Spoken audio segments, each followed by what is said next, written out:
Fulan, hambaku, kamu dulu selama hidup di dunia selalu megang teguh ini dua kalimat syahadat.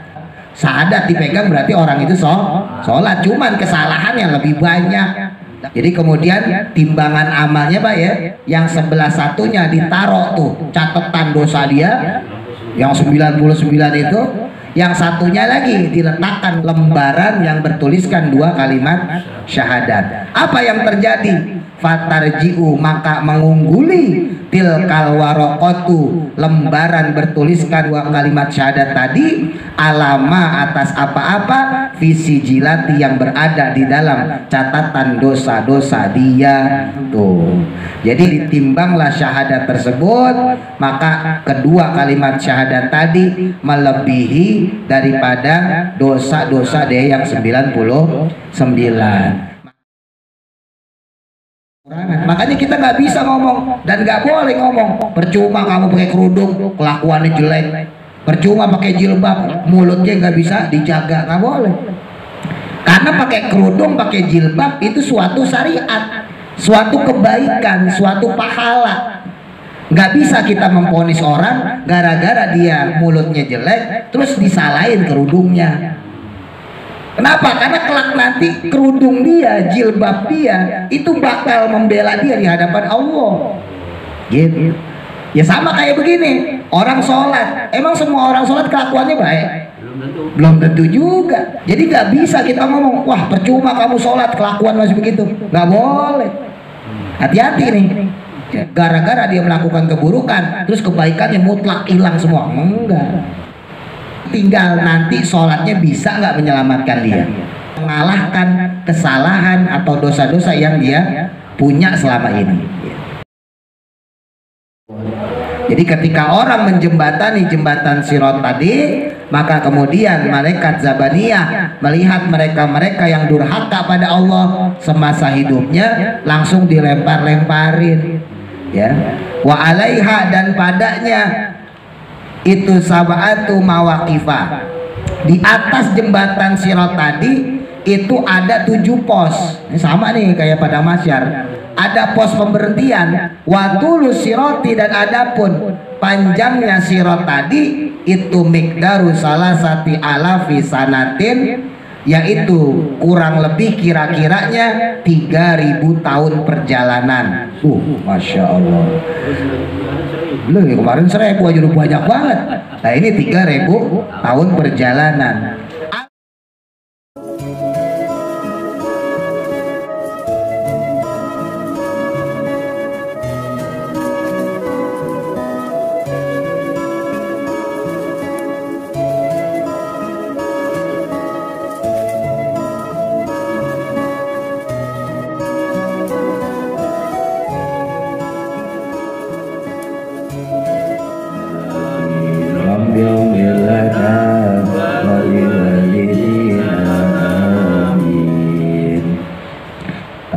Bacaannya saya dulu. A'udzu billahi minasyaitonir rajim. Tanya apa? 1 2 3. A'udzu billahi minasyaitonir rajim. Ya, ifa nun mati ketemu kaf, ifanya abad condong ke am. Yang kanat, yang udah bisa hamas kasih hamas, tanya kanat illa soy, yang udah bisa monyong shotnya monyongin, ada taswirnya, ada siul burung. Illa soyhatan wa, masukin taunya ketemu wau, idgham diguna, soyhatan wahidatan, ifa lagi, tanwin ketemu fa, ikhfa ausat antara en sama eng, wahidatan faidahum. Tengok apa? 1 2 3. Yang kanat illa sayhatan wahidatan faidahum jami'ul, masukin idgham bila guna, domatain ketemu lam. Jami'ul ladaina muh, hanya tipis bukan ha gede, bukan muhdorun. Muh alhamdu arrahman muhborun ladaina muhborun. Faidahum, tarik nafas 1 2 3. Faidahum jami'un ladaina muhborun fal yawma la tuzlamu nafsun syai'au, masukin idgham biguna, syai'au wa la tujzaun.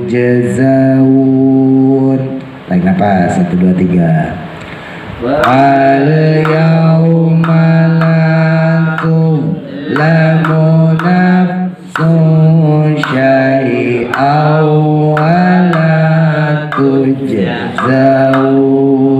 Mundur.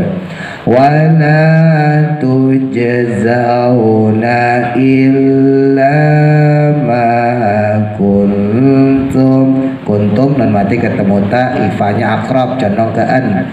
Kun, jadi bukan kung tapi kun. Kuntum ta'malun. Tarik nafas 1 2 3. Wala tujzauna illa ma kuntum ta'malun. Baik, tarik nafas, taut 1 2 3. A'udzu billahi minasy syaithanir rajim. Tarik nafas 1 2 3. In kanat illa sayatan wahidatan fa idzahum. Mundur. Tarik nafas 1 2 3. Fa idzahum jami'un ladaina muhdarun. Tarik nafas 1 2 3. Fal yawma la tuzlamu nafsun syai'an wa la tujzaun. Mundur. Wala. Tarik nafas 1 2 3. Wala tujzauna illa ma kuntum ta'malun. Shadaqallahul azim. Bismillahirrahmanirrahim. Qala musannifu rahimahullahu ta'ala wa nafa'ana bihi wa bi barakati ulumihi fi daraini amin. Masih perjalanan kita di hari kiamat ya. Wa anin nabi, dan dari Nabi Muhammad sallallahu alaihi wasallam, anna yaumal kiamati, sesungguhnya pada hari kiamat itu yakti akan datang wahidun, satu orang min ummati dari umatku, ilal mizani, ke mizan, ke timbangan amal. Di antaranya ada walahu, yang padanya orang tersebut memiliki tis'atun wa tis'una, 99. Apanya? Sijilan, yaitu daftarnya, daftar catatan dia itu 99. Minal auzari, berupa beban dosa, wasayiati, dan keburukan dia. Wa kullu sijilin, dan adapun setiap buku daftar tersebut ya, tuluhu, panjangnya itu muddul basori, sejauh mata memandang. Nauzubillah. Jadi nanti kelak di hari kiamat ada orang yang datang ke timbangan amal, ke mizan ya, dia membawa 99 buku daftar catatan dia. yang isinya dosa, yang isinya kejelekan, keburukan. Satu daftarnya doang itu sejauh mata memandang, kejelekannya, keburukannya. Padahal total dia punya daftar, punya buku 99. Sumayakulu, kemudian berkata atau berfirman Allah Ta'ala, Allah Subhanahu wa Ta'ala kemudian berfirman, ya abdi, wahai ambaku, hal tunkiru, apakah kamu mengingkari, mimma dari perkara, fi hadhihi sijilati, di dalam catatan daftar ini, awil katibuna, atau malaikat pencatat itu yang lituna, salah mereka itu. Sama Allah ditegesin, hambaku, ini catatan amal kamu udah kamu lihat nih, 99 biji, yang satu bijinya sejauh mata memandang. Coba kamu periksa, apa kamu mungkirin, ada nggak yang kamu ingkarin? Atau barangkali malaikat saya salah catat? Ya nggak mungkin ya, ini kan pertanyaan sindiran. Ya, nah malaikat apa gunanya memarap dosa, memarap kebaikan, kan gunanya nggak ada malaikat ya. Nah, fayaqulu, maka berkatalah al-abdu, seorang hamba tadi, la, tidak ya Rabbi, wahai Tuhanku, enggak ya Allah, ini benar semuanya. Kullu ma, adapun setiap perkara, fi hadhihi sijilati, yang ada di dalam catatan amal ini, ana, adapun aku, itu qad fa'altuhu, sungguh telah aku melakukannya, fit dunia, di alam dunia. Fala majalali, maka tidaklah ada alasan bagiku, lil inkari, untuk mengingkarinya. Enggak ya Allah, benar itu saya yang ngebohong, itu saya yang nipu, itu saya yang berbuat jelek, benar itu kelakuan saya ya Allah, nggak ada yang saya ingkarin. Sumayakulu, maka kemudian berfirman Allah Ta'ala, ya abdi, wahai hambaku, laka padamu, indi, di sisiku, itu hasanatun, ada suatu kebaikan. Tapi Allah bilang, hambaku, tahu nggak kamu bahwa kamu tuh punya satu kebaikan, padahal keburukan itu 99. Wa ana, dan adapun aku, kata Allah, la azlamuka, tidaklah akan zolim kepada kamu, al yauma, pada hari ini. Jadi Allah bilang, saya nggak bakal zolim. Kalau emang benar, kalau bagus, saya bilang ada kebaikan kamu, ada kebenaran kamu, ada kebagusan kamu. Kamu punya satu kebaikan, kebenaran, kebagusan itu. Wa yukhriju, maka dikeluarkanlah oleh Allah Subhanahu wa Ta'ala, warokoton, suatu lembaran, miqdaro usbuin, yang sekira-kira sebesar jari. Ya, dikeluarin sama Allah satu lembaran, satu tulisan, satu kertas kalau bahasa kita, yang gedenya cuma segede jari. Berarti kecil banget Pak, segini ya, segede jari doang. Yang mana wa alaiha, padanya itu maktubun, tertulis, asyhadu alla ilaha illallah ila akhiriha, sampai selesainya. Berarti lengkap ya, 2 kalimat syahadat. Jadi warokoh tadi ya, lembaran tadi, tertulisnya 2 kalimat syahadat, asyhadu alla ilaha illallah wa asyhadu anna muhammadar rasulullah. Wa yaqulu, lalu kemudian berfirman lagi Allah Ta'ala, Allah Subhanahu wa Ta'ala, ya abdi, wahai hambaku, ma faraqta, tidaklah engkau itu berpisah, fit dunia, pada dunia, hadhil kalimati, akan kalimat ini, hatta ataita, sehingga datang kamu, safirul qabri, kepada tepian kuburan. Allah bilang, fulan, hambaku, kamu dulu selama hidup di dunia selalu megang teguh ini 2 kalimat syahadat. Asyhadu alla ilaha illallahnya dipegang. Ya berarti kalau syahadat dipegang berarti orang itu sholat, gitu dong. Syahadat dipegang berarti orang itu sholat, cuman kesalahannya lebih banyak. Nah kan bisa aja Pak, ya salahnya lebih banyak, tapi dia 2 kalimat syahadat dipegang sampai di tepian kubur. Bahasa Allah seperti itu. Artinya apa? Berarti 2 kalimat syahadat itu dibawa sampai mati. Allah bilang, fal yauma, maka sekarang, la ufarikuka, gantian, aku tidak akan memisahkan kamu min hadhil kalimati, dari kalimat ini. Dulu kamu nggak mau berpisah dengan kalimat la ilaha illallah Muhammadur Rasulullah. Sekarang gantian, saya yang nggak akan misahin kamu dengan kalimat la ilaha illallah Muhammadur Rasulullah. Wala zulma, maka tidak ada yang dizolimi al yauma, pada hari ini, li ahadin, bagi seseorang pun. Fatawadu'u, maka meletakkanlah asijilatu, daftar tadi, fi kafatin, di dalam neraca. Watawadu'u, dan kemudian diletakkan pula tilkal warokotu, lembaran yang bertuliskan syahadat tadi, fi kafatin ukhra, pada neraca yang lain.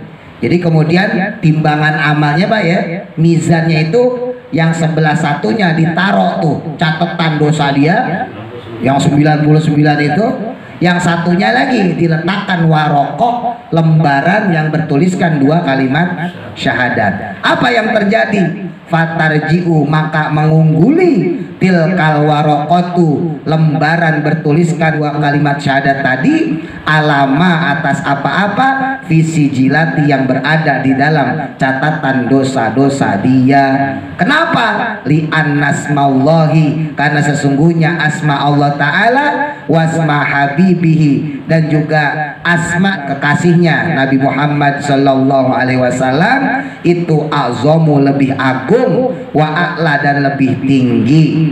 Tuh, fala syai'a, maka tidak ada sesuatu pun azomu, yang lebih agung, minhuma, dari keduanya. Tuh, jadi gara-gara syahadat yang dia pegang sampai mati, lalu kemudian ditimbanglah syahadat tersebut, maka kedua kalimat syahadat tadi melebihi daripada dosa-dosa dia yang 99. Makanya kebaikan itu bernilai sendiri Pak, keburukan ya juga bernilai sendiri. Tidak gara-gara melakukan keburukan maka kebaikan orang itu hilang. Saya beri contoh yang ekstrim lah. Misalnya ada perempuan kagak pakai kerudung, ya, kelakuannya baik, sama suami baik, ya, sama keluarga baik. Di sisi lain ada perempuan pakai kerudung, mulutnya jahat, sama suami ngelawan, sama keluarganya berantem, sama saudara, sama tetangga kagak akur. Nah ini jangan sampai kita punya omongan, perempuan pakai kerudung doang mulutnya jelek. Tuh lihat tuh kayak perempuan yang satu tuh, nggak pakai kerudung tapi mulutnya baik. Nggak boleh. Paham nggak maksudnya? Kenapa? Karena pakai kerudung tidak pakai kerudung itu satu sisi tersendiri. Mulut jahat, mulut jelek, mulut bagus itu satu sisi tersendiri. Orang pakai kerudung berarti dia punya pahala karena nutup aurat. Kalau dia buka kerudung, dia buka jilbab, dosa. Di sisi lain mulut jelek, mulut bagus itu juga tersendiri. Kalau dia mulutnya bagus berarti dia dapat pahala. Kalau mulutnya jelek berarti dia dapat dosa. Memang idealnya, bagusnya auratnya ditutup, ya pakai kerudung, terus juga mulutnya baik. Idealnya seperti itu. Tapi manusia nggak ada yang ideal, Pak. Ya, namanya manusia itu pasti punya kekurangan. Saya pasti punya kekurangan menurut bapak-bapak. Ya, bapak-bapak pun mungkin menurut saya juga punya kekurangan. Makanya kita nggak bisa ngomong dan nggak boleh ngomong. Percuma kamu pakai kerudung, kelakuannya jelek. Percuma pakai jilbab, mulutnya nggak bisa dijaga, nggak boleh. Karena pakai kerudung, pakai jilbab itu suatu syariat, suatu kebaikan, suatu pahala.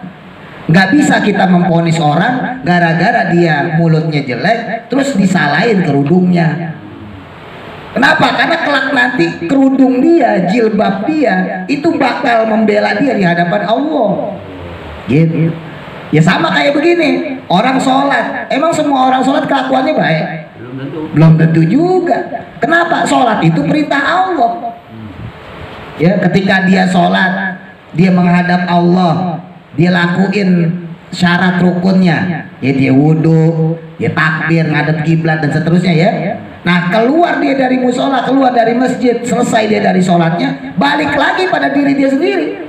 Kalau dia pencopet jadi kerjaannya nyopet, kalau dia koruptor ya kerjaannya korupsi, Kalau dia orang jelek pasti dia tetap melakukan kejelekan-kejelekan.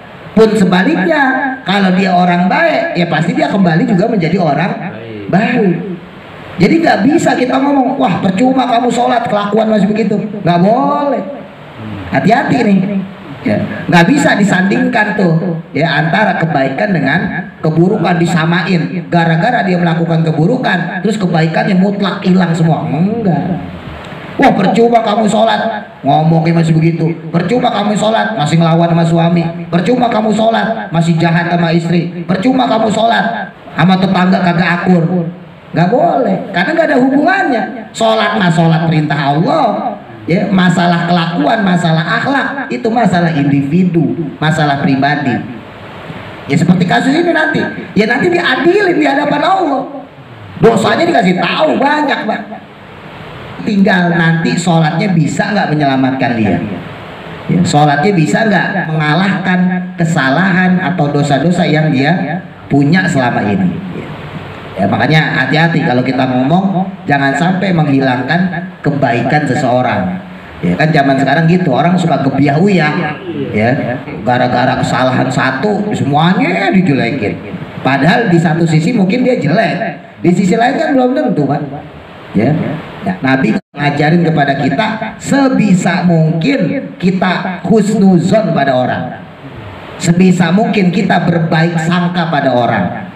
Sebisa mungkin hindari suuzon pada orang, apalagi kelak nanti di hari kiamat, di antara yang diadili, yang ditanya sama Allah adalah suuzon seseorang, buruk sangka seseorang. Sementara husnuzon, baik sangka kepada orang, itu gak bakal diadilin. Saya misalnya ngeduga si A gitu ya, ngeduga si A itu pencuri, ini kan jelek, suuzon.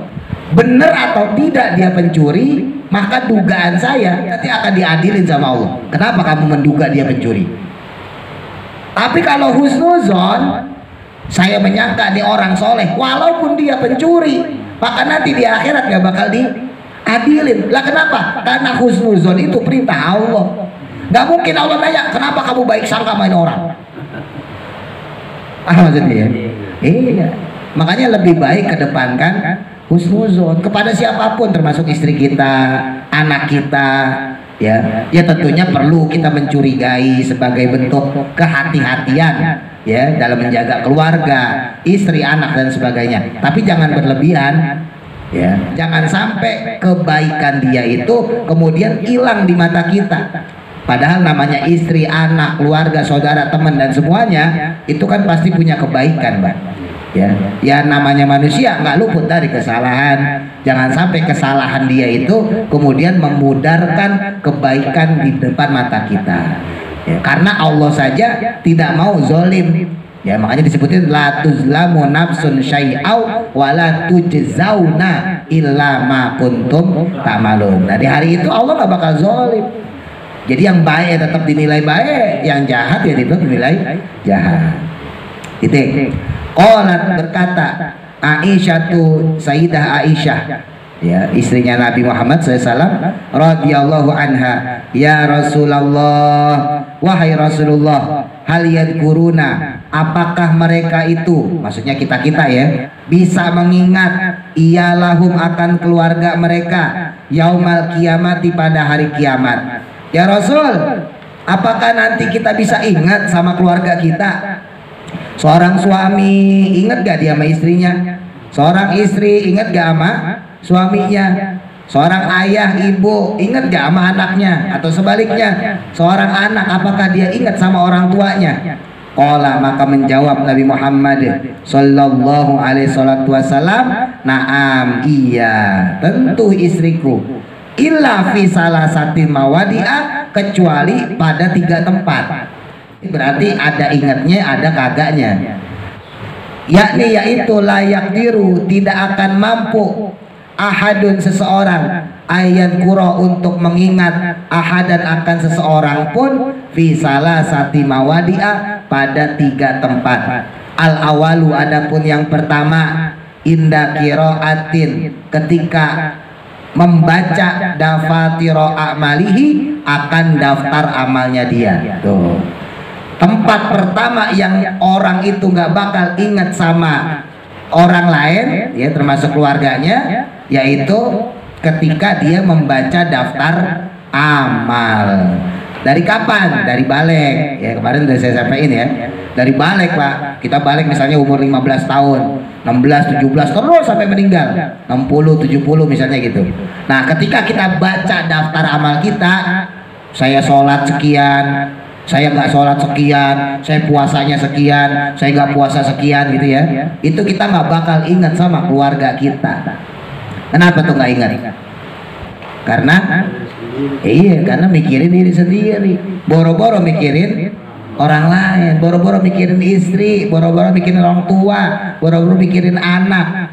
Ya kita mikirin, ini saya bisa masuk surga apa kagak ini?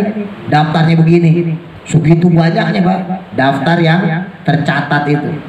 Wasani, dan ada pun yang kedua, seseorang itu nggak ingat sama keluarganya inda wazni a'malihi, ketika penimbangan amal-amalnya.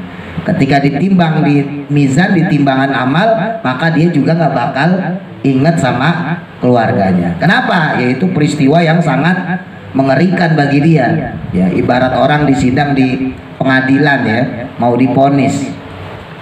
Wasali, sudah ada pun yang ketiga, seseorang nggak ingat kepada keluarganya, yaitu ala siroti, ketika dia menjembatani di titian atau di sirat. Ya, nah orang juga nggak bakal ingat. Jadi orang itu nggak ingat sama keluarganya di 3 tempat. Ya, berarti ini tempat yang sangat menakutkan, sangat mengerikan ya. Satu, yaitu ketika membaca catatan amal. Kedua, yaitu ketika berada di mizan, ya timbangan amal. Nah yang ketiga, yaitu ketika ada di titian, di sirot. Oh, berarti nanti kalau di padang mahsyar bisa ketemu dong? Bisa ketemu. Ya nanti kita di situ ya dalam tanda kutip ya, ketemu kangen. Nah, sambil menunggu itu kita ketemu kangen, ketemu bapak ibu kita, kakek nenek kita. Iya. Kenapa? Karena ada proses, kemarin kita bahas tuh kan ada pos-posnya tuh. Ya, sebelum masuk ke apa namanya yaumul mizan ya, sebelum ke timbangan amal. Ada 10 pos, ditanyain sholat, ditanyain segala macam tuh. Nah itu kan kita melewati masa itu. Nah itu bisa jadi disitulah kita bakal bertemu dengan sanak famili kita. Bisa ngobrol Pak? Bisa. Ya tentunya jangan disamain ngobrolnya sama di dunia. Ya pasti di situ juga ngobrolin kesusahan. Nah iya dong. Aku pikir gini, kenapa nggak ngirim basmalah kan enggak ya? Bisa jadi, nggak bisa jadi. Tapi yang jelas kan ya tadi ya, kemungkinan ya emang diobrolin yang wah kira-kira saya masuk surga juga nih kan gitu. Nggak mungkin ngobrolin yang nggak penting-penting maksudnya. Nggak mungkin ngobrolin wah dulu aja saya kawin lagi gitu, kagak. Ya, pasti ngomongnya sesuatu yang berurusan dengan akhirat. Ya. Iya. Ya bisa jadi itu juga termasuk oh kamu bapak mati nggak dikirimin Al-Fatihah. Nah, bisa jadi. Boro-boro warisan dimakan. Oh, iya. Bisa jadi itu. Warisan dimakan kok. Sumataji'u, maka kemudian datang al malaikatu, para malaikat, watasuku, dan kemudian menggiring annasu, manusia, ila siroti, ke jembatan atau ke sirot. Nah peristiwa selanjutnya yaitu manusia digiring ya, digiring ke sirot, ke jembatan. Ya, ada yang nyebut sirotol mustaqim, ya terserah lah. Kalau di bahasa hadis ya sirot aja, bukan sirotol mustaqim. Wahwa, adapun sirot itu jasron, yaitu jembatan, mamdudun, yang membentang, alamat ni jahannama, di punggungnya neraka jahanam. Jadi yang dimaksud sirot di sini, yang bakal kita berdiri di situ, menjembatani di situ, yaitu suatu titian yang membentang di atas perutnya neraka jahanam. Jadi jelas ya, kalau jatuh kemana? Neraka, nggak mungkin ke surga, gitu. Adapun yang mana lebih lembut tuh jembatan, minasyaroti, dari rambut. Tuh, jembatan itu lebih lembut dari rambut. Padahal rambutnya satu helai itu kan lembut banget kan? Nah ini lebih tipis dari rambut. Makanya kita sering didongengin dalam tanda kutip sama orang tua kita tuh ya, sama ustadz-ustadz zaman dulu. Yo sirotol mustaqim tuh jembatannya tipis kayak rambut dibelah 7 kan gitu ya. Nah ini bukan bahasanya 12/7, lebih tipis dari rambut gitu. Sumbernya dari mana? Ya, ini sumbernya berarti dari kitab tafsir Yasin. Wa ahadu, dan lebih tajam minas saifi, dari pedang. Tuh. Jadi jembatan tersebut bukan cuma tipis, ya namanya tipis pasti lebih tajam. Nah, lebih tajam dari pedang. Wajahan namu, dan adapun neraka jahanam itu tahtahu, berada di bawahnya. Wa naruha, dan adapun apinya neraka jahanam itu talhabu, membara, ya menggolak-golak, fauqahu, di atasnya. Wazabaniyatu, dan kemudian malaikat zabaniyah itu yarmuna, melemparkan al asota, akan orang-orang yang durhaka, anisiroti, dari jembatan tersebut.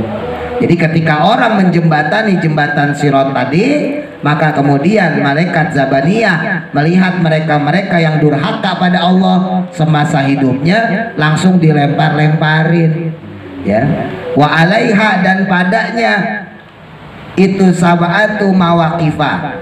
Di atas jembatan Sirat tadi itu ada 7 pos. Ini sama nih kayak pada masyar, ya. Ada posnya juga. Jadi bukan lurus, bukan. Ada pos pemberhentian, ya. Ada tempat berhentinya, ada posnya. Wa tulus siroti, dan adapun panjangnya sirat tadi itu mikdaru salasati alafi sanatin, yaitu kurang lebih kira-kiranya 3.000 tahun perjalanan.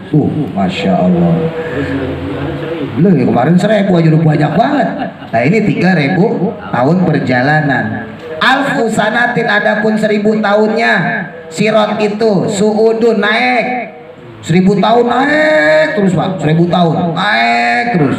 Wa alfu sanatin, dan 1.000 tahunnya hubutun, turun terus. Wa alfu sanatin, dan 1.000 tahunnya istiwaun, datar. Tuh, jadi ada yang naik 1.000 tahun, turun 1.000 tahun, datarnya 1.000 tahun. Lah kalau naik aja udah kepleset, wah bahaya itu. Baru naik ke 1.000 tahun kepleset, wah udah, berarti masuk ke dalam neraka. Wa fi kulli mawaqifin, ya, pada setiap tempat pemberhentian. Nah, yang ada 7 tadi itu yus'alu, ditanyalah annasu, manusia, an syai'in wahidin, dari setiap satu perkara. Ya, tegesin lagi tuh kayak di padang mahsyar, ditanya tentang suatu perkara. Al awalu, adapun yang pertama. Al awalu, adapun yang pertama yang ditanya anil imani, yaitu tentang iman. Ditanya Pak, ya rukun iman jelas dong. Ditanya iman kamu gimana, bagus nggak? Siapa Tuhan kamu? Allah. Siapa Nabi kamu? Nabi Muhammad. Ya, dan seterusnya. Wasani, dan adapun pada pos yang kedua ditanya anis sholati, tentang sholat. Lagi-lagi tuh ditanya tentang sholat. Makanya sholat tuh penting banget, ya. Jangan sampai ditinggalin. Kalau misalnya kita lalai, buru-buru kodok deh. Ketiduran, buru-buru kodok, ya. Sakit, buru-buru kodok, ya. Usahain jangan sampai ninggalin sholat. Wasali, sudah adapun yang ketiga anis zakati, tentang zakat. Ditanyain tuh, duit kita dulu dijakatin nggak? Jangan cuma zakat fitrah, zakat mal juga. Kalau kita mampu, zakat mal keluarin. Punya 10 juta, ya udah tinggal dibaginya 2,5%. 10 juta berarti dibagi 2,5%, cuman 250.000. Dengan 250.000 itu zakat yang kita keluarin itu membuat harta kita menjadi suci, bersih, halalan, toyiban, gitu. Jadi bukan cuma zakat fitrah ya, tapi zakat mal juga keluarin. Warobiu, dan adapun yang keempat anisomi, tentang puasa. Nah, puasa ditanya tuh, barangkali dulu kita masih muda sering ninggalin puasa. Puasa depan doang, bang belakang, ya. Depan pas mau awal-awal tuh puasa, sama belakang pas mau takbiran puasa, ya. Kalau nggak pas mau buka bersama.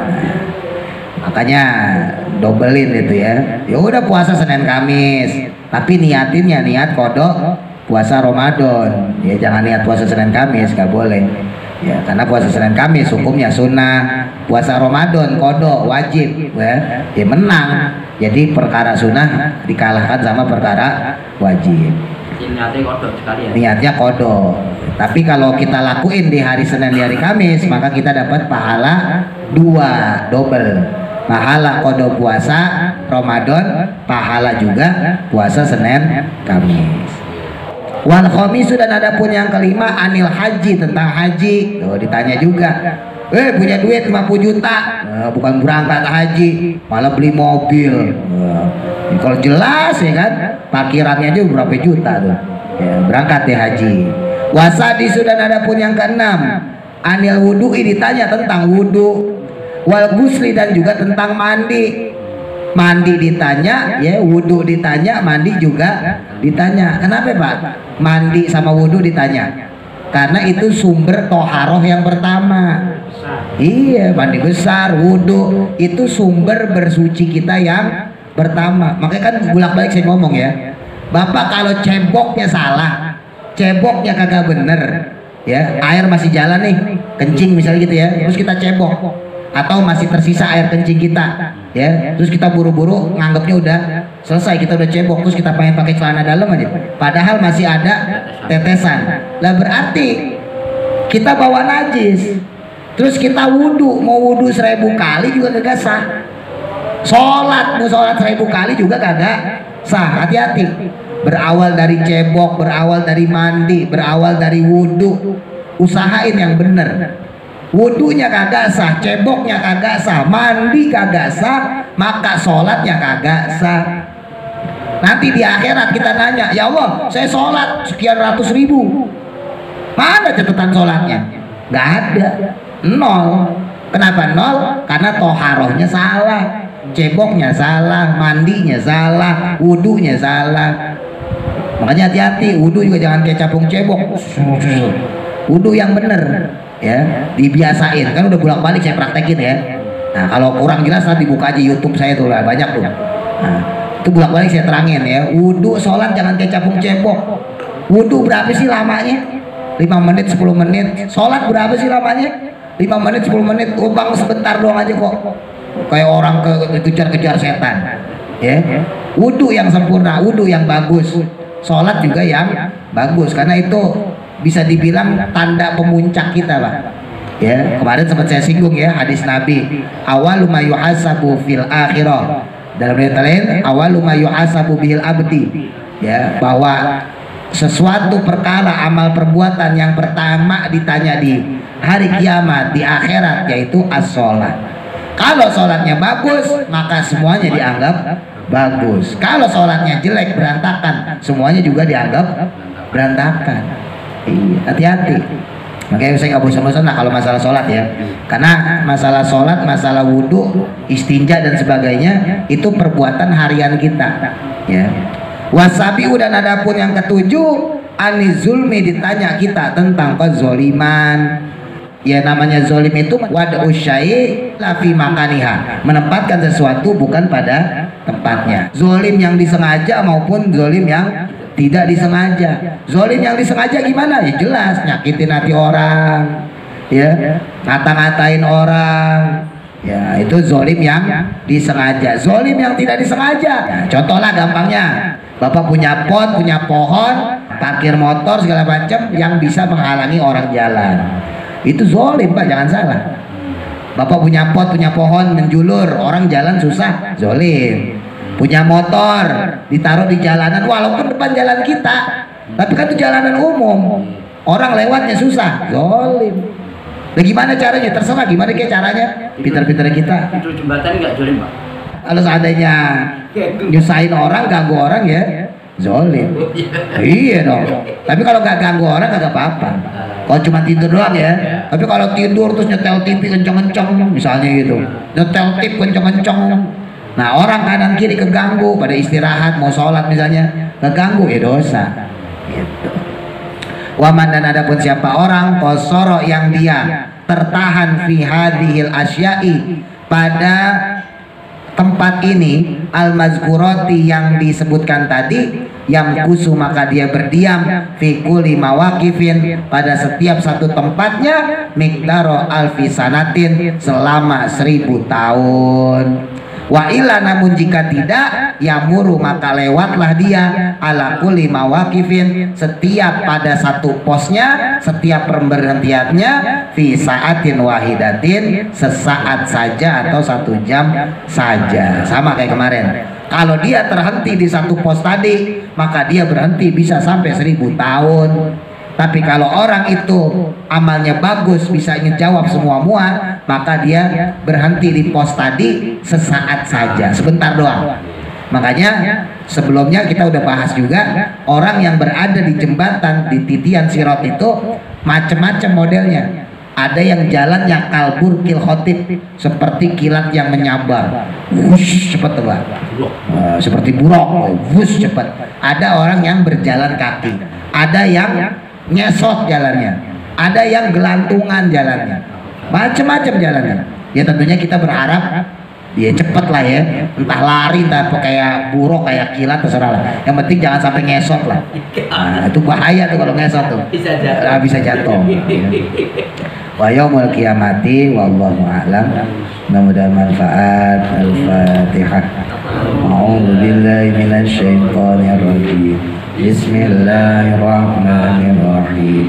Alhamdulillahi rabbil